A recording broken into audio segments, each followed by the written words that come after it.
नमस्कार साथीहरु, म सागर टेक सागर च्यानलमा तपाईहरुलाई स्वागत गर्दछु। आजको यो भिडियोमा तपाईहरुलाई कसरी आफ्नो WhatsApp एकाउन्टमा फिंगरप्रिन्ट लकलाई इनेबल गर्न सकिन्छ भन्ने बारेमा यो भिडियोको माध्यमबाट जानकारी गराउँदै छु। यदि तपाईहरु WhatsApp युजर हुनुहुन्छ र तपाईले आफ्नो WhatsApp एकाउन्टमा फिंगरप्रिन्ट लकलाई इनेबल गर्न चाहनुहुन्छ भने आजको यो भिडियो तपाईहरुको लागि धेरै युजफुल रहनेछ। आउनुहोस् साथीहरु, आफ्नो WhatsApp एकाउन्टमा कसरी फिंगरप्रिन्ट लकलाई इनेबल गर्ने त भन्ने बारेमा यो भिडियोको माध्यमबाट जानौं। आउनुहोस् सुरु गरौं।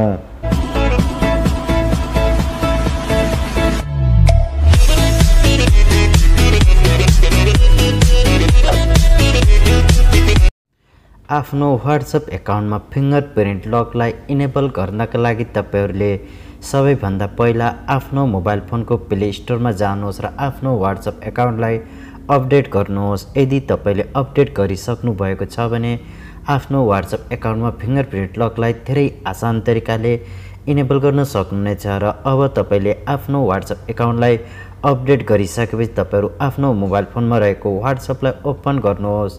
ओपन गर्दा तपाईले WhatsAppको इन्टरफेस यस्तो देख्न सक्नुहुन्छ र अब तपाईले आफ्नो WhatsApp एकाउन्टमा फिंगरप्रिन्ट लकलाई इनेबल गर्नका लागि सबैभन्दा पहिला माथि दिएको 3 डटमा क्लिक गर्नुहोस्।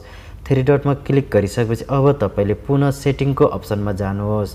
सेटिङको अप्सन गइसकेपछि तपाईलाई यहाँनिर तपाईको WhatsApp एकाउन्टको सेटिङहरु यसरी देखाइनेछ र अब तपाईले आफ्नो WhatsApp एकाउन्टमा फिंगरप्रिन्ट लकलाई इनेबल गर्नका लागि तपाईहरु आफ्नो एकाउन्ट सेटिङमा जानुहोस्।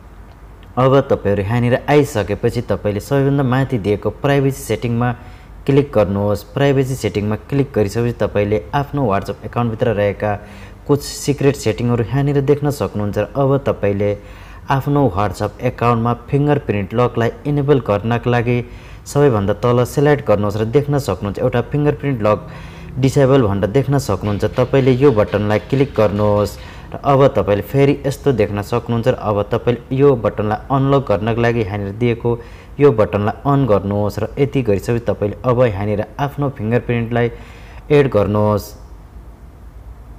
यसो गरेर तपाईले अब यहाँनिर देख्न सक्नुहुन्छ कति मिनेटमा तपाईले आफ्नो फिंगरप्रिन्ट लकलाई इनेबल गर्न चाहनुहुन्छ। तपाईले यसो गर्नुहोस् र तपाईले यहाँनिर 1 मिनेट राख्न सक्नुहुन्छ र 30 मिनेट तपाईलाई यहाँनिर रहेको छ र तपाईले 1 मिनेटमा एड गर्नुहोस् र अब तपाईहरु आफ्नो WhatsApp एकाउन्टमा यसरी फिंगरप्रिन्ट लकलाई इनेबल गर्न सक्नुहुन्छ। र अब तपाईहरु ब्याक जानुहोस्। अब तपाईले आफ्नो WhatsApp एकाउन्टमा फिंगरप्रिन्ट लकलाई इनेबल गरिसकेपछि तपाईको WhatsApp एकाउन्टमा 1 मिनेटमा तपाईको फिंगरप्रिन्ट लक अटोमेटिक लक हुनेछ र यसो गरेर तपाईले आफ्नो WhatsApp एकाउन्टलाई सिक्योर गर्न सक्नुहुन्छ। र अब तपाईले आफ्नो WhatsApp एकाउन्टमा लकलाई इनेबल गरिसकेपछि पुनः 1 मिनेट पछि ओपन गर्नुहोस् र ओपन गर्दा तपाईले यहाँनिर देख्न सक्नुहुन्छ WhatsApp लक भनेर तपाईले देख्न सक्नुहुनेछ। अब तपाईले आफ्नो WhatsApp एकाउन्टलाई अन गर्नका लागि तपाईले आफ्नो एड गरेको फिंगरप्रिन्टलाई यहाँनिर इनेबल गर्नुहोस्। यति गरेपछि तपाईको यहाँनिर फिंगरप्रिन्ट एड भइसकेको छ र तपाईको WhatsApp ओपन भइसकेको छ। यसो गरेर तपाईले अब आफ्नो WhatsApp एकाउन्टलाई धेरै आसान तरिकाले सिक्योर गर्न सक्नुहुन्छ र तपाईले यो सेटिङको माध्यमबाट आफ्नो WhatsApp एकाउन्टमा फिंगरप्रिन्ट लकलाई इनेबल गर्न सक्नुहुनेछ।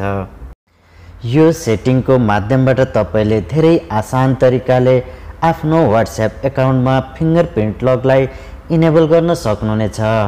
आशा गर्दछु भिडियो मन पर्यो होला। भिडियो मन परे लाइक गर्नु होला, शेयर गर्नु होला। हाम्रो च्यानललाई सब्स्क्राइब नगरेको भए सब्स्क्राइब नै गरिदिनु होला। हस्त धन्यवाद।